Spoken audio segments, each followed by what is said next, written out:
这段视频里，一个妹子持刀砍甘蔗，只见她每刀砍下去，断裂位置都在意料之外，以至于砍完后，妹子自己都感到莫名其妙。那为什么好端端的甘蔗能叫她砍出隔山打牛的效果呢？还有人在折断意大利面时发现，弯曲最大的中间断裂点附近，至少有一处会同时断裂，以至于很难断为两截，看起来和砍甘蔗的隔山打牛类似。而其中的原理又能在我们遇到靠人肉硬扛 C4 炸药的情况时，发挥出怎样的独特作用呢？观察女生砍甘蔗的过程，第一刀砍下时，她手握甘蔗形成一个支点，砍刀的冲击力会推动左侧悬空段绕支点向下加速，但从砍击点到左端这一段，由于具有惯性，其向下加速的动作会迟滞于砍击处，如只看左段，则可视为两端支撑而冲击下弯的减质梁，最大弯曲位置就是菜刀砍击处，但此处很结实，并未断裂。反倒是旁边脆弱的荆节，由于下侧的拉应力过大而失效断裂。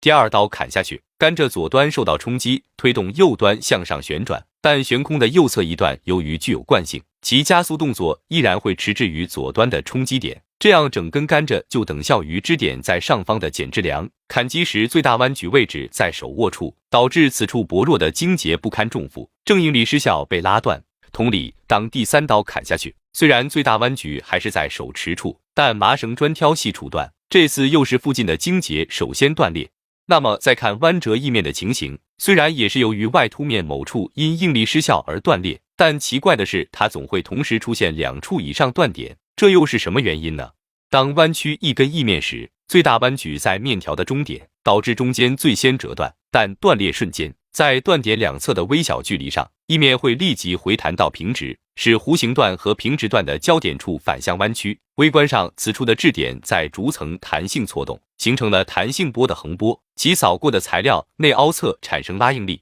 外凸侧产生压应力，使波后的面条恢复平直。由于这道弹性波在传递应力，因此被归类为以横波升速运动的应力波。但随着波面前进，后方平直段与前方弧形段的交点处弯曲程度越来越大，一旦交点遇到材料缺陷，则拐点的外凸面就会因弯折过猛、应力过大而折断。可见翼面的隔山打牛其实是速度1500至2000米每秒运动的应力波在作怪，但相邻折断点通常距离很近，导致看起来就像同时断裂。这说明甘蔗和翼面的折断过程蕴含着麻绳专挑细处断、厄运偏寻苦命人的真谛。而眼前这位苦命人，他低头发现脚下有几公斤 C4 炸药，还差几秒就会爆炸，情急之下便搬动一个大铁罐将其扣住，然后肉身压秤，轰隆一声，他竟虎躯一震，毫发无损。对此，我要提醒炸药玩家们切勿模仿，因为刚才提到的应力波，虽然它在面条里表现为微不足道的弹性波，